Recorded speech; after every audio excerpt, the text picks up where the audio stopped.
to another episode where we will be doing the very first episode of, well, the first episode that's under the name Weekly Tales. So remember in my last episode when I said that I may not be doing any like that much episode wait, like how would I say that again, that I'm not gonna do that many, if any, uh, episodes. Um, well, I kind of changed my mind a bit. So like, what I may do is I might record on like a couple episodes for like weekly tales, um, and then do that, um, and then like post them later. Yeah. So where exactly do we leave? Because I know it's been a while since we. Let's see. We did that one. Bridge. Manual of War.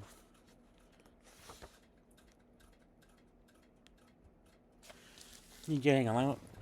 Let me check, because I know it's been a while since we last did one of these. Just I completely forget what it was, to be completely honest. Let's see list.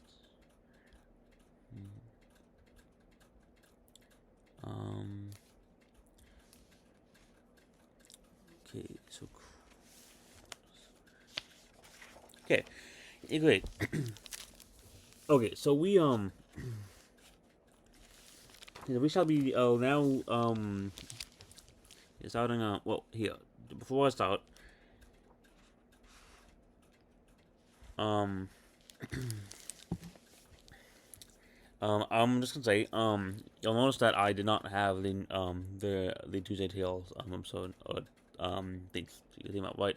Well, that's because I have not quite made a, well, weekly Tales intro, rather. Like, I have not made a weekly Tales intro yet,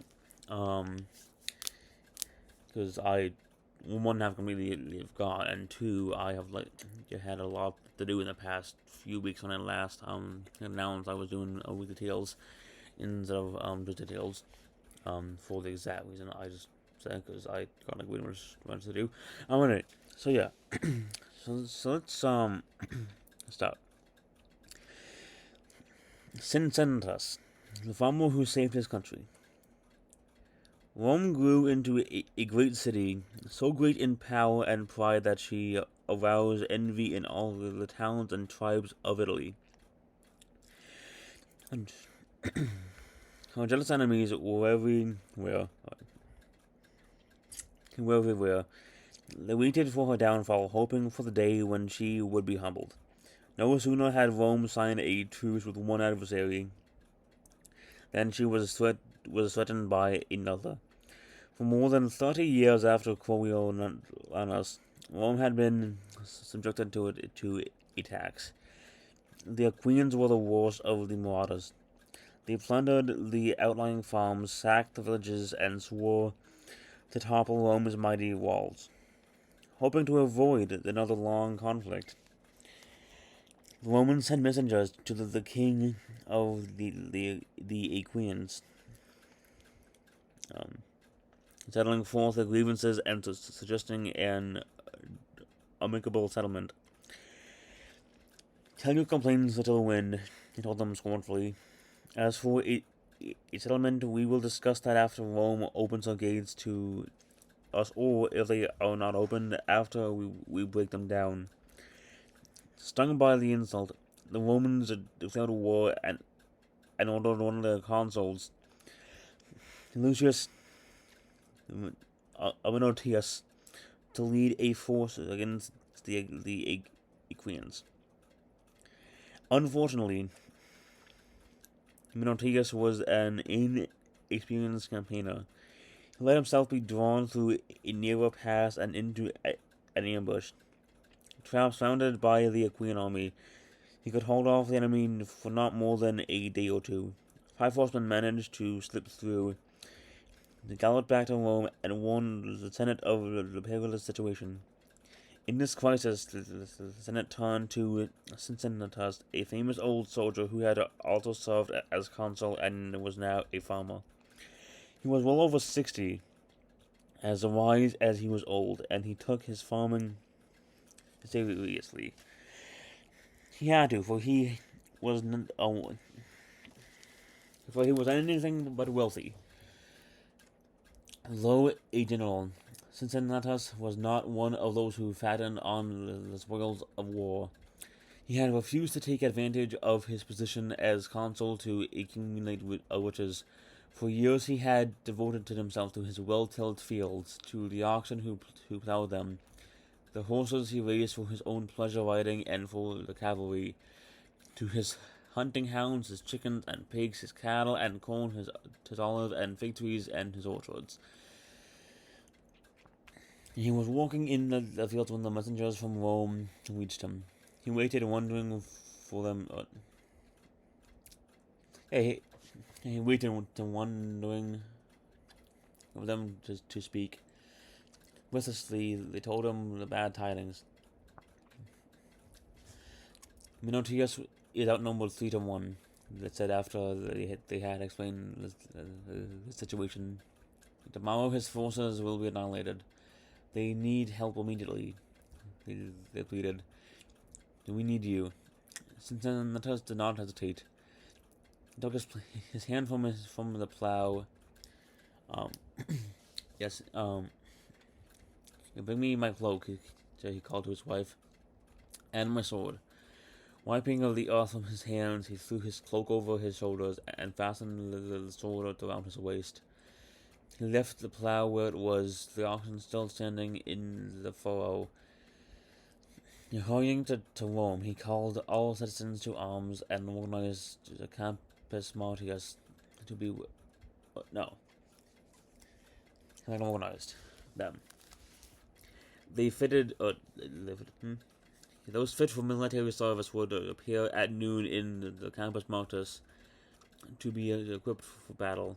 Those too old or too weak to bear arms would prepare for the provisions. Shops were closed. Prayers offered.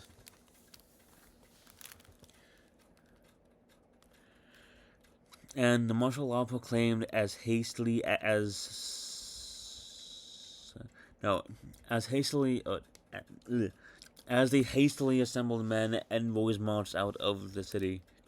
They marched until they neared the narrow pass where Cincinnatus and his men were trapped. Cincinnatus stopped in the rear of the Aquians.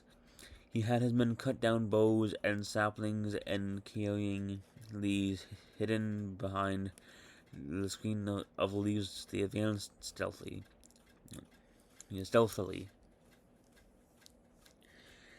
Then with a shout they sprang upon the Aquians. And before the enemy knew what had befallen them, they were attacked. On one side by the army of Cincinnatus, and on the other by Minotius' men. Held at bay and circling, they were cut to pieces. To save the rest of his force from being slaughtered, the Aquian king quickly surrendered. Cincinnatus granted him and his men their lives, but only on one condition.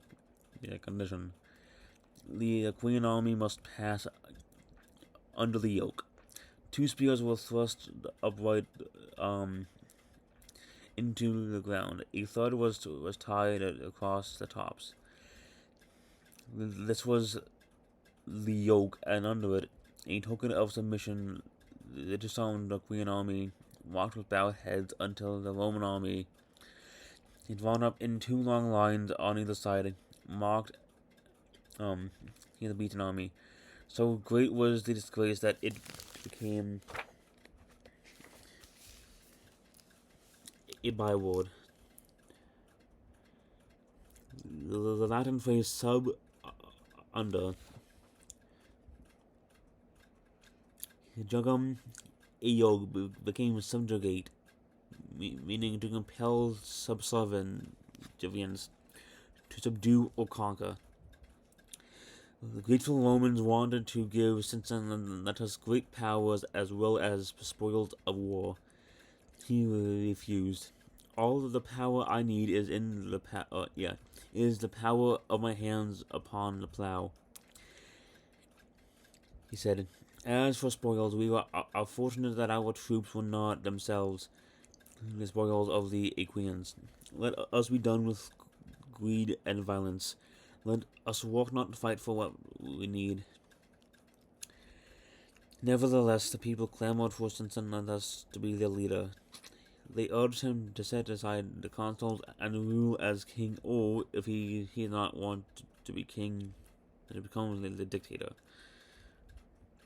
For 16 days, Cincinnatus remained in Rome as the head of government. Then he left. He realized he was not made to be a ruler. He did not want to be his country's dictator. He was content to be its deliverer. Cincinnatus went back to the farm. This one reminds me of like a couple of those stories we did. Specifically that one like a while ago. I think like y'all know like which one I'm talking about. It's that one when that one farmer I guess like went to the city or something. And I think it was let me check.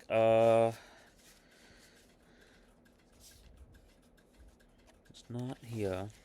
Yeah, it must have been last year then, because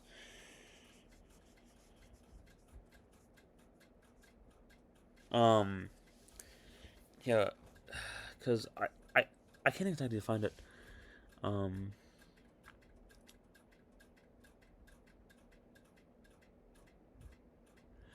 I think it may have been Diogenes actually. Yeah, I think it may have been Diogenes. Yeah, yeah. There's like no way that it's not that one.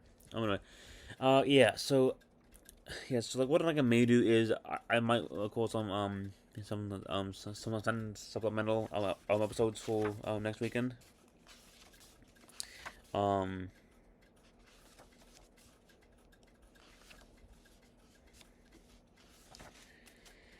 Uh. Yeah, this weekend. So yeah, I kind of want to though because we haven't really done that many um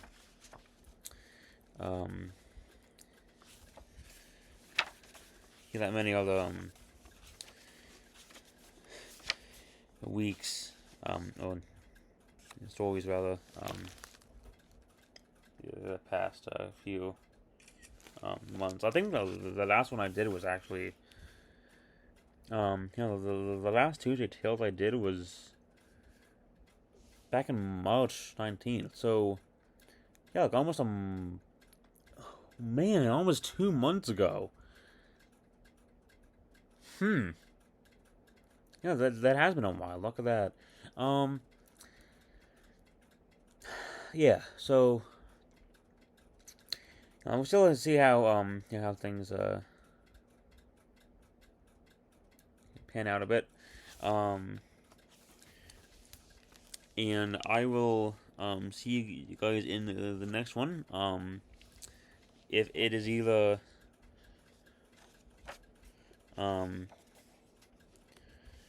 another weekly tale, or if it is in the midst of the game, well, that's enlisted or otherwise. Yeah. Speaking of enlisted, I kind of wanna. Anyway, yeah. Before I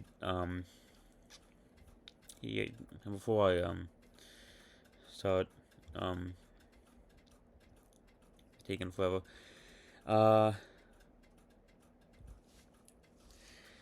Yep.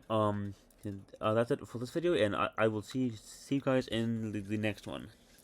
Bye.